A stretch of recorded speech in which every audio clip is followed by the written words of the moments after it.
ये कहना कि भाई नितिन नवीन का उम्मीदवार मैदान से हट गया और बीजेपी ने अपना उम्मीदवार दे दिया, ये गलत है जी। दोनों ही उम्मीदवार नितिन नवीन के अपनी पसंद थे जी।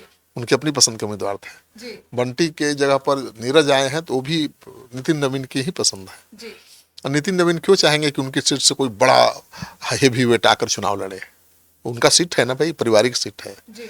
30 साल से जीतते रहे उस सीट पर, तो चाहते हैं कि ऐसा आदमी लड़े जब उन्हें जरूरत पड़े उनके लिए सीट खाली कर दे। नमस्कार, आप देख रहे हैं सिटी पोस्ट लाइव। मैं हूं सृष्टि राज। बांकीपुर विधानसभा सीट से अभिषेक कुमार बंटी ने नामांकन करने के 24 घंटे बाद टिकट वापस कर दिया। इसके बाद बीजेपी ने नीरज कुमार सिन्हा को नया प्रत्याशी बना दिया। अब नीरज आज 13 जुलाई को नामांकन करेंगे और बंटी ने टिकट वापस क्यों किया, इस वक्त सबसे बड़ा सवाल बना हुआ है। पार्टी ने सूत्रों के हवाले मीडिया को तरह तरह के कारण बताए हैं, लेकिन इसके पीछे क्या सही कारण है वो बताने के लिए हमारे साथ मौजूद हैं चीफ एडिटर श्रीकांत पति सर, बंटी के टिकट कटने के जो कारण बताए जा रहे हैं क्या वो सही है? बिल्कुल नहीं, अभी तक पार्टी की तरफ से जो कारण बताए जा रहे हैं वो सही नहीं लग रहा है। 10 जुलाई की दोपहर अभिषेक कुमार बंटी ने प्रेस कॉन्फ्रेंस करके बताया कि पारिवारिक कारणों से चुनाव लड़ने में असमर्थ हैं, इसी वजह से अपना नामांकन वापस ले रहे हैं। यह थोड़ा अटपटा लगता है क्योंकि 24 घंटे पहले तक नामांकन के दिन तो घर में खुशी की लहर थी, परिवार के लोग जश्न मना रहे थे और बंटी के माता पिता उनको आशीर्वाद देकर नामांकन के लिए भेज रहे थे। खुशी की यह तस्वीरें सोशल मीडिया पर भी आई। फिर 24 घंटे के अंदर ऐसा क्या हो गया कि बंटी ने टिकट लौटा दिया? लौटाया नहीं, उससे वापस ले लिया गया। टिकट वापसी के अगले दिन 11 जुलाई को बंटी के पिता रविंद्र प्रसाद ने कहा कि उनके बेटे के खिलाफ साजिश की गई है। जिन लोगों का टिकट कट गया था उन्होंने साजिश रची है। रविंद्र प्रसाद सिन्हा की बातों को माने तो परिवार में सब ठीक है, कोई प्रॉब्लम नहीं है। बंटी का टिकट पारिवारिक कारणों से नहीं बल्कि राजनीतिक साजिश के कारण काटा गया। सर, तो ऐसे में कहा जा रहा है कि जो चारा घोटाला है उसमें उनके माता पिता को सजा मिली थी और इसीलिए टिकट कटा है। देखिए, बीजेपी के सूत्रों के हवाले से ये खबर फैलाई गई कि भाई अभिषेक कुमार बंटी के माता चंचला सिन्हा, पिता रविंद्र प्रसाद सिन्हा को चारा घोटाले में सजा हो चुकी है। पार्टी चारा घोटाले के खिलाफ लगातार लड़ती रही है, ऐसे में टिकट देने से पार्टी की इमेज खराब होगी। यह सच बात है कि सीबीआई अदालत ने अभिषेक की मां और पिता को डोरंडा ट्रेजरी घोटाले में 3-3 साल की सजा सुनाई है। दोनों अभी जेल से बाहर हैं बेल पर। केस झारखंड हाईकोर्ट में अभी पेंडिंग है, लेकिन ये तर्क किसी के गले उतर नहीं रहा है क्योंकि चारा घोटाले में ही सजा पा चुके पूर्व मुख्यमंत्री दिवंगत श्री जगन्नाथ मिश्रा जी के बेटे नीतीश मिश्रा भी तो बिहार सरकार के मंत्री हैं। फिलहाल सम्राट सरकार में शहरी विकास जैसे भारी भरकम विभाग के मंत्री हैं। तो पिता पर आरोप था तो उससे बेटे का थोड़े राजनीतिक करियर प्रभावित होगा। तो चारा घोटाले की वजह से टिकट वापस लिया गया, इस बात में भी दम नहीं दिखाई दे रहा।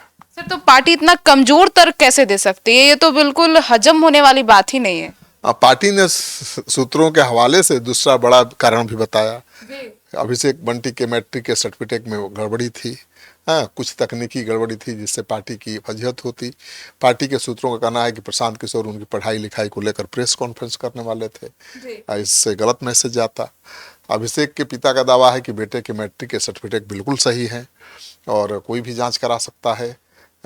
ये कारण भी सही नहीं लग रहा है। विधायक बनने के लिए संविधान में एजुकेशन क्वालिफिकेशन का कोई मापदंड तो तय नहीं है और पार्टी का यह तर्क कि एजुकेशन के कारण उनका टिकट कटा आसानी से गले के नीचे नहीं उतर रही है बात। नितिन नवीन खुद 12वीं पास हैं और पार्टी के राष्ट्रीय अध्यक्ष हैं। बीजेपी के रमा निषाद 12वीं पास हैं, सम्राट सरकार में मंत्री हैं।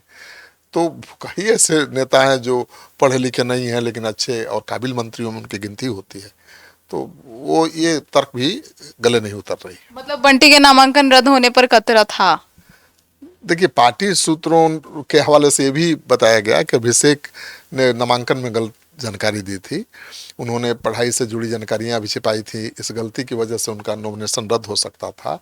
ऐसे में बीजेपी ने जोखिम नहीं लेने का फैसला किया और यह तर्क मुझे व्यवहारिक नहीं लगता है, क्योंकि अभिषेक ने 9 जुलाई को 2 सेट में नामांकन किया था।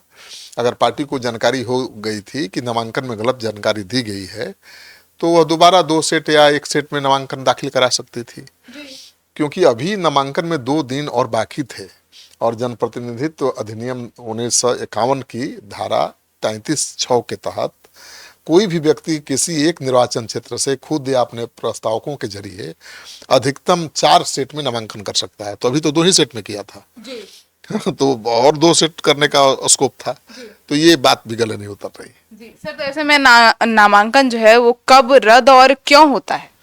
यदि स्क्रूटनी के दौरान किसी एक फॉर्म में कोई गड़बड़ी, शपथ पत्र में कमी या प्रस्तावक के हस्ताक्षर में गलती पाई जाती है तब वह सेट रद्द हो जाता है। यदि पहला सेट रद्द भी हो जाए लेकिन बाकी के 3 सेटों में से कोई एक भी पूरी तरह सही पाया जाता है तो उम्मीदवार का नामांकन वैध माना जाता है और वह चुनाव लड़ सकता है। उम्मीदवार चाहे 1 सेट जमा करे या 4 सेट, उसे जमानत राशि केवल एक ही बार जमा करनी पड़ती है। हर सेट के लिए अलग अलग पैसे तो देने नहीं है। तो अगर बीजेपी के उम्मीदवार ने 2 ही सेट जमा किया था तो 2 सेट जमा करने का अभी भी उसके पास समय था। तो ये भी तर्क गले नहीं उतर रही है कि नामांकन रद्द हो जाता है इसलिए उसको वापस लिया गया। सर, तो फिर वही सवाल, तो फिर क्यों बंटी का टिकट कट गया? यही सवाल सबके जहन में है। देखिए, 7 जुलाई 2026 को बीजेपी के राष्ट्रीय अध्यक्ष नितिन नवीन जम्मू कश्मीर के दौरे पर थे। तभी उन्हें जानकारी मिली कि उनकी अपनी सीट पर कैंडिडेट के नाम का आज ऐलान होना है। वे जम्मू कश्मीर के 2 दिवसीय दौरे को छोड़कर बीच में ही दिल्ली पहुंच गए, क्योंकि उन्हें चाहते थे कि कोई दूसरा उम्मीदवार हो, उनके पसंद का ही उम्मीदवार हो। दिल्ली लौटने के बाद नितिन नवीन ने बंटी का नाम फाइनल कर दिया। इसके बाद पार्टी ने तुरंत इसका ऐलान भी कर दिया। बताया जा रहा है कि जैसे ही बंटी का नाम का ऐलान हुआ, पटना में तरह तरह की चर्चाएं शुरू हो गई। अपनी पसंद के नेता को टिकट नहीं दिला पाने से निराश नेताओं की एक लॉबी एक्टिव हो गई और दिल्ली में मजबूत पोजीशन में बैठे एक नेता के माध्यम से टॉप लीडरशिप को सीनियर नेताओं ने अपनी आपत्ति दर्ज कराई। इसके बाद टॉप लीडरशिप ने नितिन नवीन के पटना दौरे को रोक दिया, क्योंकि वो भी आने वाले थे नामांकन में। नितिन नवीन को 9 जुलाई को बंटी के नामांकन कार्यक्रम में शामिल होना था। तब कहा गया कि अब नितिन नवीन 10 जुलाई को पटना आएंगे, लेकिन वो आए ही नहीं, उम्मीदवार ही बदल गया। सर, तो ऐसे में अब पार्टी के अंदर खाने जो चल रही है ये उठापटक, उसमें 9 जुलाई को अभिषेक कुमार बंटी नामांकन भी किए। हाँ बिल्कुल, अब नामांकन तो कर दिया लेकिन लॉबिंग तो चल रही थी। उसी दिन पटना के स्काउट एंड गाइड ग्राउंड में एक बड़ी चुनावी सभा भी हुई थी और इसमें एनडीए के तमाम बड़े नेता शामिल हुए थे।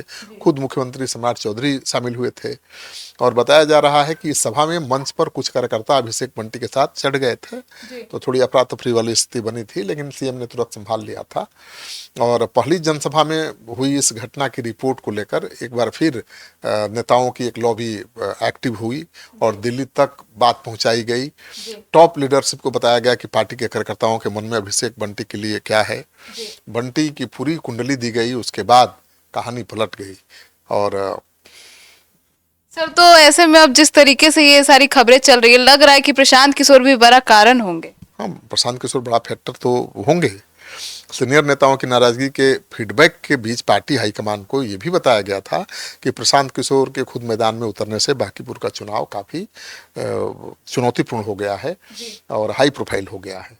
अभिषेक बंटी एक कमजोर उम्मीदवार हैं। बंटी की इलाके में इमेज कथित तौर पर बहुत साफ सुथरी नहीं है, ना ही वह मैच्योर नेता हैं। इलाके में उनकी पहचान सिर्फ नितिन नवीन का मैनेजर की है और सूत्रों के मुताबिक पार्टी की एक लॉबी ने यह भी फीडबैक दिया कि प्रशांत किशोर के पास अभिषेक बंटी के कुछ पुराने वीडियो और संदिग्ध वित्तीय लेन देन से जुड़े दस्तावेज हैं, जिसे नामांकन खत्म होने के बाद प्रशांत किशोर प्रेस कॉन्फ्रेंस करके सामने लाने वाले हैं। अगर वह इन मुद्दों को उठाते हैं तो बीजेपी को अपने गढ़ में फजीहत हो सकती है। प्रशांत किशोर लगातार स्थानीय मुद्दों को उठाकर बीजेपी के कोर वोटर्स को अपने पाले में लाने की कोशिश भी कर रहे हैं। इस फैक्टर से निपटने के लिए बीजेपी को एक बेदाग चेहरे की जरूरत थी और मुझे लगता है कि यही कारण है उम्मीदवार बदलने का। सर, तो ऐसे में जो बड़े नेता थे उनकी लड़ाई के बीच नीरज की तो लॉटरी लग गई। नीरज ने तो कभी सपने में भी नहीं सोचा था कि उनको टिकट मिलेगा। बताया जा रहा है कि लगातार मिल रहे फीडबैक पर टॉप लीडरशिप ने नितिन नवीन से बातचीत की और नितिन नवीन से ही अपने फैसले पर पुनर्विचार करने का आग्रह किया। और अंतिम फैसला भी नितिन नवीन के ऊपर छोड़ दिया गया। नितिन नवीन चूंकि टॉप लीडरशिप नितिन नवीन की मर्जी के बिना प्रत्याशी तय नहीं करना चाहता था, क्योंकि वो तो राष्ट्रीय अध्यक्ष भी तो हैं, उन्हीं की सीट भी है। तो चर्चा है कि इसके बाद नितिन नवीन ने बाजी पलट दी। उन्होंने अपने दूसरे भरोसेमंद नीरज कुमार सिन्हा को टिकट दे दिया।